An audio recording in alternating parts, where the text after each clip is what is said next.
या देवी सर्वभूतेषु मां शक्तिरूपेण संस्थिता नमस्तस्यै नमस्तस्यै नमस्तस्यै नमो नमः। ओम धूम दुर्गाय नमः। भक्तों, आज है 25 सितंबर 2025 और दिन है गुरुवार का और आज है शारदीय नवरात्रि का चौथा दिन है। तो आइए भक्तों, आज माँ दुर्गा सप्तशती के सभी अध्यायों का श्रवण करेंगे। तो आइए प्रारंभ करते हैं 5वें अध्याय को। महर्षि मेधा ने कहा, पूर्व काल में शुंभ निशुंभ नामक असुरों ने अपने बल के मद से इंद्रलोक का, त्रिलोकी का राज्य और यज्ञों के भाग छीन लिए थे और वह दोनों इस प्रकार सूर्य, चंद्रमा, धर्मराज और वरुण के अधिकार भी छीन कर स्वयं ही उनका उपयोग करने लगे। वायु और अग्नि का कार्य भी वही करने लगे और इसके पश्चात उन्होंने जिन देवताओं का राज्य छीना था उनको अपने अपने स्थान से निकाल दिया। इस तरह से अधिकार छीने हुए तथा दैत्यों द्वारा निकाले हुए देवता अपराजिता देवी का स्मरण करने लगे कि देवी ने हमको वर दिया था कि मैं तुम्हारी संपूर्ण विपत्तियों को नष्ट करके रक्षा करूंगी। ऐसा विचार कर सब देवता हिमालय पर गए और माँ भगवती विष्णु माया की स्तुति करने लगे। फिर देवताओं ने कहा, देवी को नमस्कार है, शिव को नमस्कार है, प्रकृति और भद्रा को नमस्कार है। हम शरणागतों का कल्याण करने वाली वृद्धि और सिद्धि रूपा देवी को हम बार बार नमस्कार करते हैं। दुर्गा को दुर्ग स्थलों को पार कराने वाली, दुर्गपारा को सारा सर्वकारिणी ख्याति कृष्ण और धूम्र देवी को नमस्कार करते हैं। अत्यंत सौम्य तथा अत्यंत रौद्र रूपा को हम नमस्कार करते हैं, उन्हें हमारा बारंबार प्रणाम है। जिस देवी को प्राणी मात्र विष्णु माया कहते हैं उसको नमस्कार करते हैं। जो देवी संपूर्ण प्राणियों में चेतना कहलाती है उसको नमस्कार है। जो देवी संपूर्ण प्राणियों में बुद्धि रूप में स्थित है। जो देवी सब प्राणियों में निद्रा रूप में विराजमान है। जो देवी संपूर्ण प्राणियों में सुधा रूप से विराजमान है उसको नमस्कार है। जो देवी संपूर्ण प्राणियों में छाया रूप से स्थित है। जो देवी सब प्राणियों में शक्ति रूप से स्थित है। जो देवी संपूर्ण प्राणियों में तृष्णा रूप से स्थित है। जो देवी सब प्राणियों में शांति रूप से स्थित है उसको नमस्कार है। जो देवी सब प्राणियों में लज्जा रूप से स्थित है। जो देवी सब प्राणियों में शांति रूप से स्थित है। जो देवी संपूर्ण प्राणियों में श्रद्धा रूप से स्थित है उसको नमस्कार करते हैं। उसको नमस्कार करते हैं जो देवी सब प्राणियों में समृद्धि रूप से विराजमान है। फिर पूर्व काल में देवताओं ने अपनी अभिष्ट फल पाने के लिए जिसकी स्तुति की है और देवराज इंद्र ने बहुत दिनों तक जिसका सेवन किया, वह कल्याणमयी साधना भूता ईश्वरी हमारा कल्याण और मंगल करे तथा सारी विपत्तियों को नष्ट कर डाले। असुरों के स्थाये हुए हम संपूर्ण देवता उस परमेश्वरी को इस प्रकार नमस्कार करते हैं तथा जो भक्ति पूर्वक स्मरण की जाने पर तुरंत ही सब विपत्तियों को नष्ट कर देती है, वह जगदम्बा इस समय भी हमारा मंगल करके हमारी समस्त विपत्तियों को दूर करे। तो इस पर महर्षि मेधा ने कहा, हे राजन, इस प्रकार जब देवता स्तुति कर रहे थे तो उस समय पार्वती देवी गंगा में स्नान करने के लिए आई थी। तब उनके शरीर से प्रकट होकर शिवा देवी बोली, शुभ दैत्यों के द्वारा स्वर्ग से निकले हुए और निशुंभ से हारे हुए यह देवता मेरी स्तुति कर रहे हैं। पार्वती के शरीर से अंबिका निकली थी, इसलिए उसको संपूर्ण लोक में कैसकी कहते हैं। कैसकी के प्रकट होने के पश्चात पार्वती देवी के शरीर का रंग काला हो गया और जिससे वह हिमालय पर रहने वाली कालिका देवी नाम से विख्यात हुई। फिर शुंभ और निशुंभ के दूत चंड मूंड वहां आए और उन्होंने परम मनोहर रूप वाली अंबिका देवी को देखा। फिर वह शुंभ के पास जाकर बोले, हे महाराज, एक अत्यंत सुंदर स्त्री हिमालय को प्रकाशित कर रही है। वैसा ही रंग रूप आज तक हमने किसी स्त्री का नहीं देखा। है असुरेश्वर, आप यह पता लगाए कि वह स्त्री कौन है और उसको किस प्रकार ग्रहण करे। तो इस पर महर्षि मेधा फिर से बोले, चंडमुंड का यह वचन सुनकर शुंभ ने विचारा कि सुग्रीव को अपना दूत बनाकर देवी के पास भेजा जाए। प्रथम उसको सब कुछ समझा दिया जाए और कहा कि वहां जाकर तुम उसको अच्छी तरह से समझाना और ऐसा उपाय करना जिससे वह प्रसन्न होकर तुरंत मेरे पास चली आए।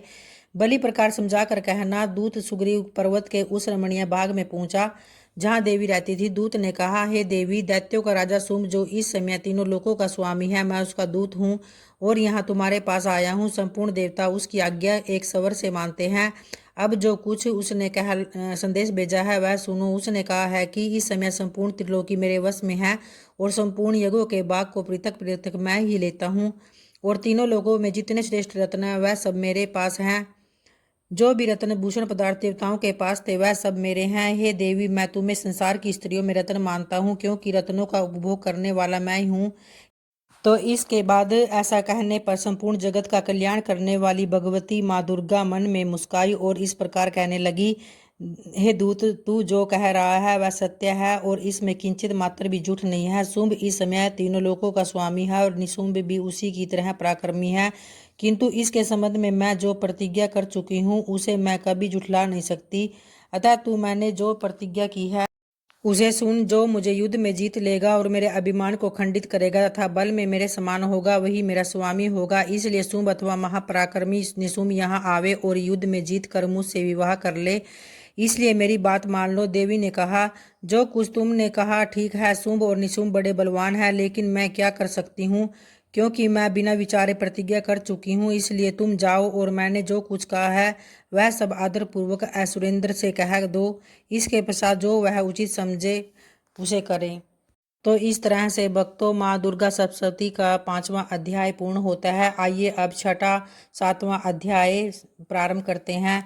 छठा अध्याय जिसमें धूम्रलोचन वध का वर्णन किया गया है। तो फिर महर्षि मेधा ने कहा, देवी की बात सुनकर दूत क्रोध में भरा हुआ वहां से असुरेंद्र के पास पहुंचा और सारा वृत्तांत उसे कह सुनाया।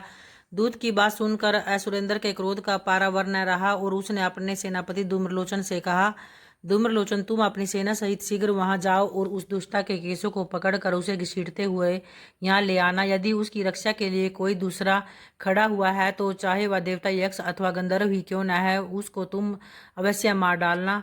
तो इस तरह से शुंभ के आज्ञा देने पर धूम्रलोचन 60,000 राक्षसों की सेना साथ लेकर वहां पहुंचा और देवी को देखकर ललकार कर कहने लगा, अरे तू अभी शुंभ और निशुंभ के पास चल। यदि तू प्रसन्नता पूर्वक मेरे साथ न चलेगी तो मैं तेरे केसों को घसीटता हुआ तुझे ले जाऊंगा। तो और ऐसा कहने पर धूम्रलोचन उसकी ओर लपका, किंतु देवी ने उसे अपनी हुंकार से ही भस्म कर डाला।